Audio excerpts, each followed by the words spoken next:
guys. We are going to talk about the Korean conflict today. Um, Still part of the Cold War. Remember, Cold War is between the United States and the Soviet Union. It's a Cold War because we don't do any fighting against the Soviet Union, right? We don't like them. Yeah, we're in the arms race, so we're constantly trying to like outdo each other in terms of technology. Um, but we don't actually fight Soviet Union.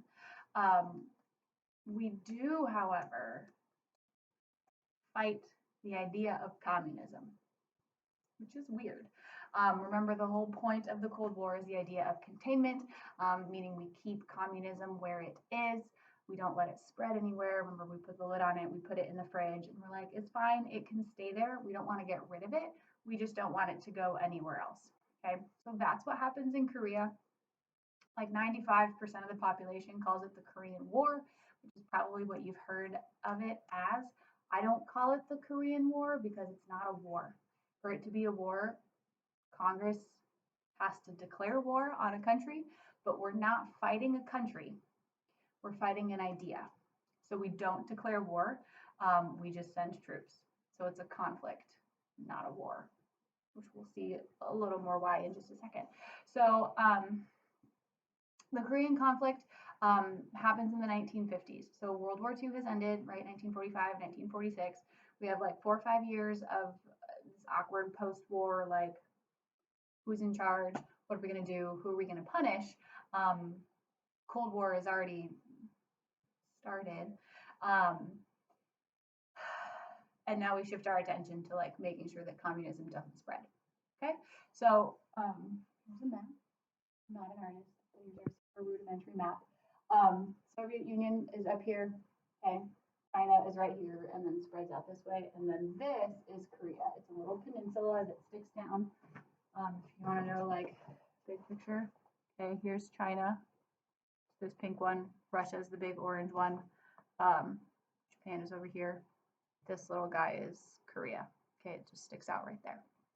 So, Soviet Union, we know that at the start of the Cold War, we know that it's a communist country. Okay, China at the end of World War II and the start of the Cold War, we know that China is a communist country. Okay, they call themselves the People's Republic of China, but they're a communist country. So communism is chilling right here at the border. And we know that. It's been like that for a little while. So what happens is communism kind of like seeps into North Korea, like 1948-ish, 49-ish, right at the kind of the cusp of World War II and the Cold War. So communism exists up here. Okay. Communism. The United States, right? Containment. We're trying to keep communism from spreading. So what we do, well, really what the United Nations does, is they take an imaginary pen and they draw a line in the middle of Korea.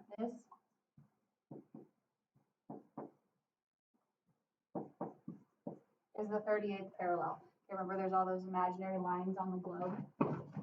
All of these, right? The horizontal and vertical lines, the longitude and the latitude. So at the 38th parallel, at 38 degrees, we cut the country in half.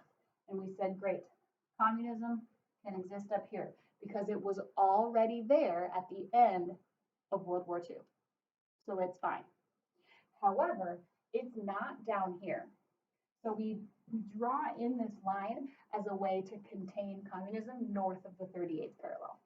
That's our purpose. That's our goal, is to keep communism above that line. Okay, a couple things.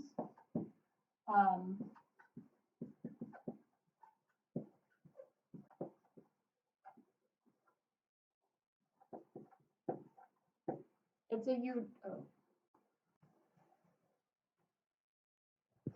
there you go. It's a United Nations conflict.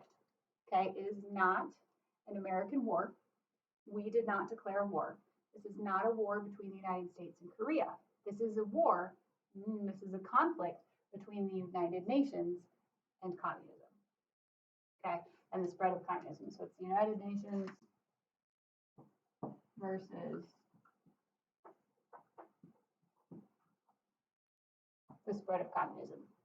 This is the purpose of the Korean conflict, is stopping the spread of communism into southern Korea. Okay. Technically, yeah, move this back over. Technically, yes, we as the United States, we're the main country that's doing the fighting, because at the end of World War II, we're the only country that has a military still. We're the only country that has a functioning economy still. So we're the ones that do most of the fighting, but we do the fighting in the name of the United Nations. Okay. United Nations, remember, is that alliance to end all alliances, right? The group that's like, if we have issues, we'll get together and we'll talk about our feelings to prevent a worldwide war from happening again. So, the United Nations war. So what happens in this war? Let's use blue. First thing that happens, communism is already existing here in Northern Korea. It starts to seep down into South Korea, and that's when we kind of start to panic, because we don't want that to happen, because containment is our policy, right? So first it seeps down into South Korea. And the United Nations and the United States are like, no, no, no, no, no, no, no, no, no, no, we can't have that. Okay, so we then begin to fight. We are able to push the North Korean military up to the border with China. Cool. We've pushed them all the way back. Communism doesn't exist in Southern Korea. So far, so good. However, we as the United States, fighting on behalf of the United Nations, we're fighting for democracy. Okay? China doesn't want to have democracy right next to them, right? You hang out with people who are similar to you. That's why the Soviet Union and China are all buddy-buddy. That's why communism exists in Northern Korea, because they have that in common. So now that there's like democracy kind of chilling right here at the border, China starts to freak out, and they're like, that's not okay. We don't want to have democracy really close to us. So China then joins efforts with North Korea, and they push it back south. Okay, so the North Korean army is now chilling down here at the 38th parallel for like 2 more years. We just continuously go back and forth. We just kind of like bounce back and forth between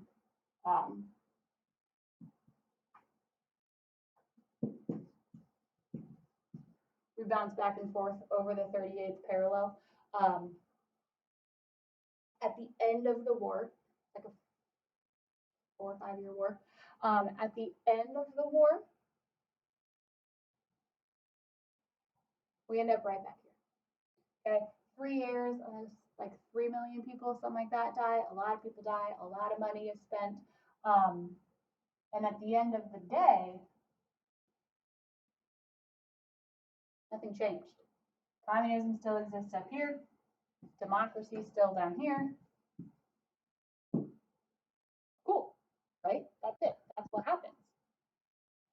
We split it in half, fought about it. Nothing changed. Okay, so technically,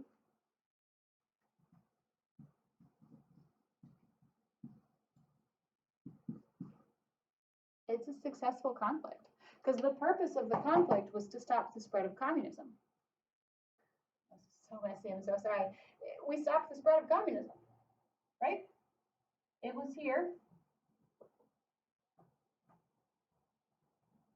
It was in Northern Korea. It was not in Southern Korea.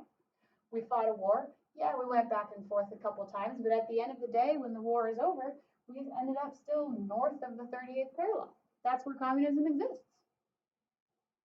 Huge success. We did it, right? Containment was our policy. Containment was our goal, and we did it. Did a lot of people die? Yeah, but did anything change? No. But did we want anything to change? No. We did not want to get rid of communism, because we knew that if we marched into North Korea and said that their political ideology was wrong and that democracy was better, that would just start another war. And that's what we're trying to avoid. So we're like, you can be a communist country, that's fine. Just don't like try to make anybody else a communist country, right? It's all about